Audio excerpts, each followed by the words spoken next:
Siempre es un placer recibir al senador José Amorín Valle, representante del Partido Colorado, precandidato en una interna que se está moviendo de una manera que hace 6 meses nadie esperaba. Sí, bien, bueno, buen día. Gracias por la invitación. Sí, tenemos una muy linda interna, me parece, en el Partido Colorado, una interna con competencia, una interna abierta, una interna con 4 ahora, con 3 candidatos ya, o 3 sectores, no 3 candidatos, 3 sectores ya lanzados, hablando de las cosas del país, hablando de las cosas que queremos. Así que, bien, tendrá que ser una interna de guante blanco, una interna en donde la competencia sea por las ideas o por algunos temas, nunca la discrepancia va a ser contra las personas, y una interna en la que tenemos que estar seguros que el último domingo de junio, el 30 de junio, que es cuando se hace la interna, esa misma noche tiene que salir el partido con absoluta unidad. Por lo tanto, como lo he dicho ya varias veces, si nosotros ganamos la interna, que obviamente vamos a trabajar para eso, mi candidato a vicepresidente va a ser el cabeza del grupo que salga segundo para mostrar unidad en la fórmula del Partido Colorado. Así que eso me parece que es lo que tenemos que hacer. Bueno, decíamos hace un rato en el arranque de Cambiando el Aire que en los hechos uno ve que se está trabajando y mucho para ya ir estructurando lo que la oposición considera es el futuro gobierno de coalición. Ya se ha hablado de que no va a ser un gobierno de un color, que va a ser un gobierno en donde se van a estructurar varios partidos. ¿Usted cómo la ve? Porque en virtud de esa experiencia como legislador y de haber vivido lo que fue en el gobierno de Jorge Valle, una coalición que en el momento más crudo se partió, lo hace ver con cierto... Digamos, no, a ver, lo primero que uno tiene que saber es que un gobierno para gobernar tiene que tener respaldo parlamentario. O sea, quien gane la elección va a tener que buscar respaldo parlamentario. Y en esta elección que viene parece bastante claro que ningún partido va a tener mayorías en el Parlamento.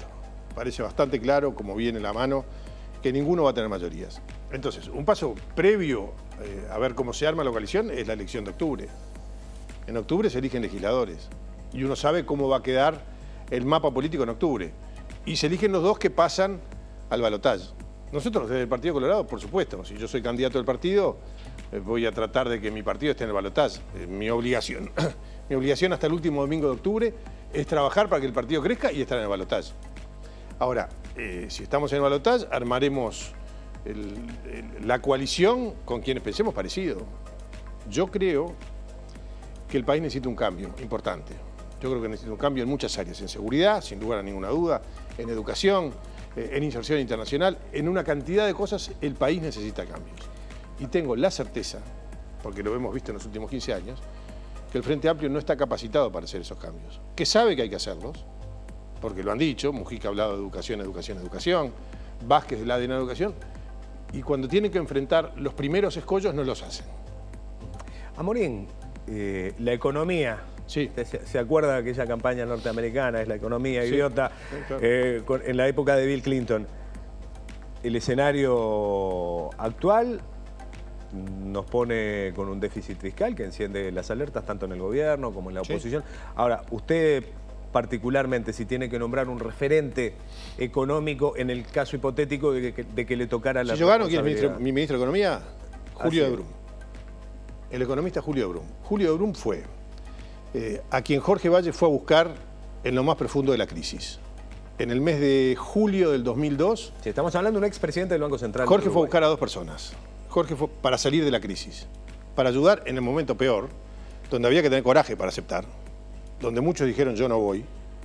Los 2 que agarraron fueron el flaco Alejandro Echeverri en el Ministerio de Economía y Julio de Brum en el Ministerio, en el Banco Central. Entonces, y los 2... Hoy por hoy de Brum está en la Asociación de Bancos. No. Renunció hace años.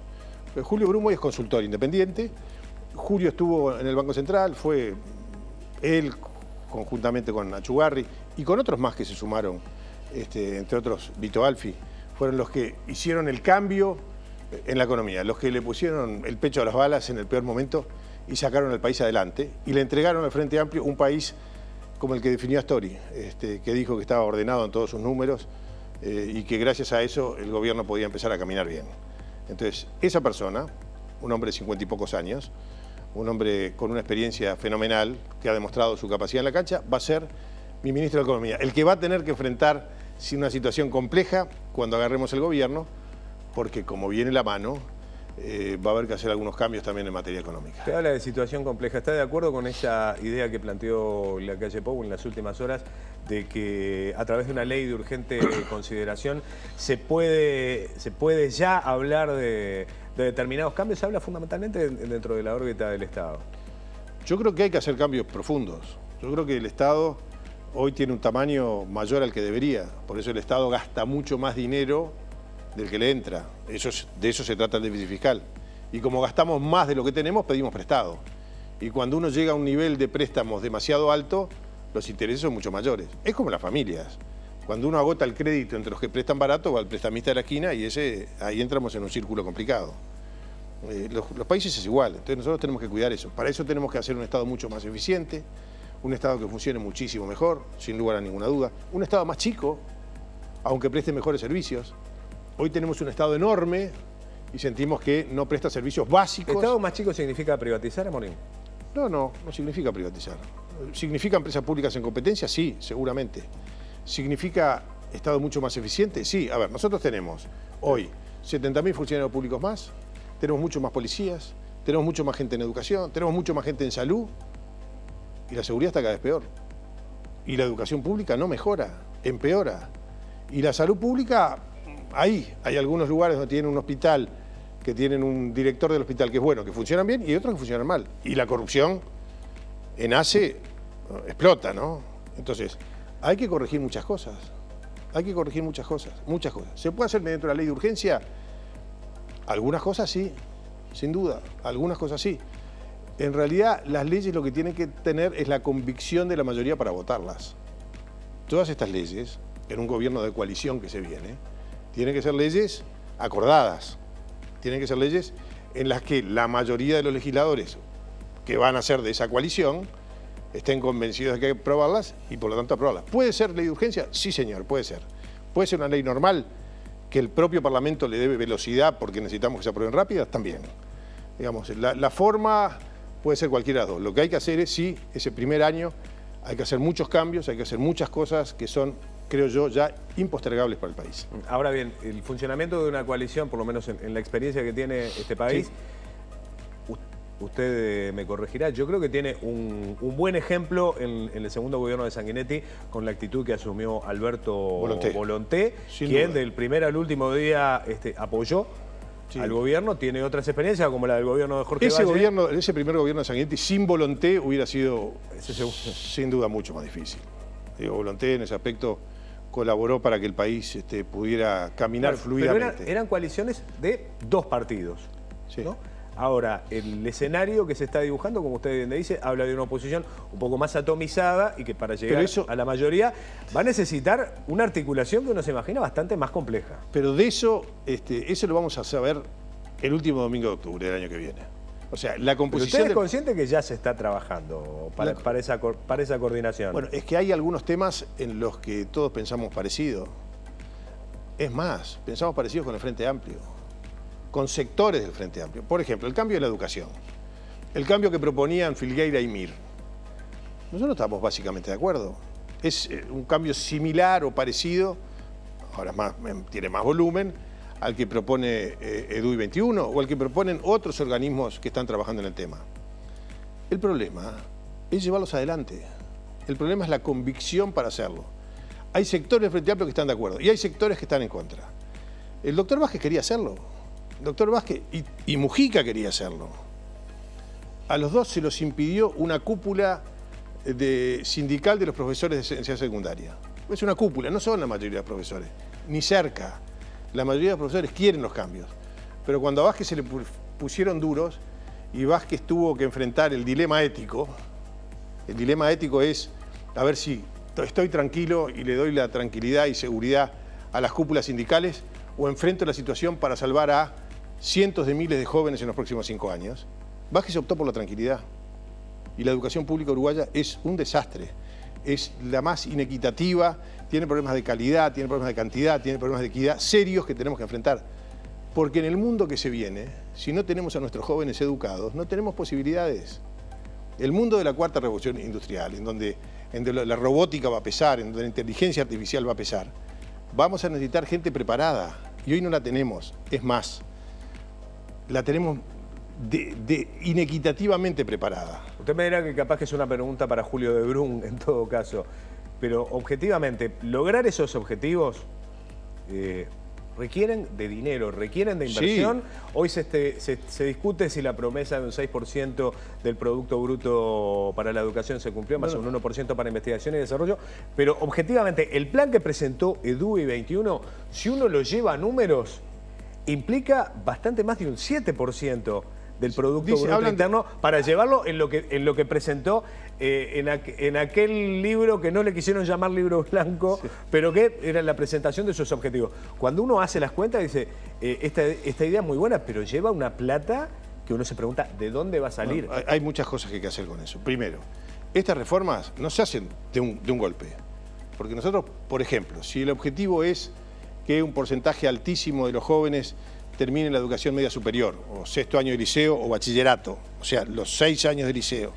Si uno quiere que terminen eso no se hace todo de golpe. Esto, primero hay que empezar que los que están en tercero pasen a cuarto, y que los de cuarto pasen a quinto y a sexto. Es decir, esto demora un tiempo. La inversión no es inmediata. Hay que hacer algunas cosas de inversión inmediata y otras no. Lo que tiene que hacer el próximo gobierno es priorizar. Yo no puedo decir, voy a bajar los impuestos, voy a bajar las tarifas públicas, voy a agrandar el Estado y voy a meter... No, eso no puede. Lo que uno tiene que decir es, yo tengo que trabajar en esta área, tengo que reducir gastos en esta área en forma importante y puedo hacer algunas inversiones en esta otra. Mi idea es que la inversión principal que tiene Uruguay es en educación. ¿Por qué? Porque en este mundo de la cuarta revolución industrial, donde una enorme cantidad de trabajos van a desaparecer, como han desaparecido a lo largo de la historia, ¿no? En la primera revolución industrial, cuando apareció la máquina a vapor, hubo una cantidad de gente que se quedó sin trabajo y una cantidad de trabajos que se crearon. Con la computación la gente decía, bueno, ¿se va a terminar el trabajo? No, no. Por cada trabajo que se eliminó se crearon un trabajo y medio. Y esto va a ser igual. Solo que los trabajos que se van a crear van a ser trabajos para gente capacitada, para gente que esté preparada para esos trabajos. Y lo que tenemos que hacer nosotros es preparar a nuestros jóvenes para esos trabajos. Preparar a nuestros jóvenes para que entren en el mundo que se viene.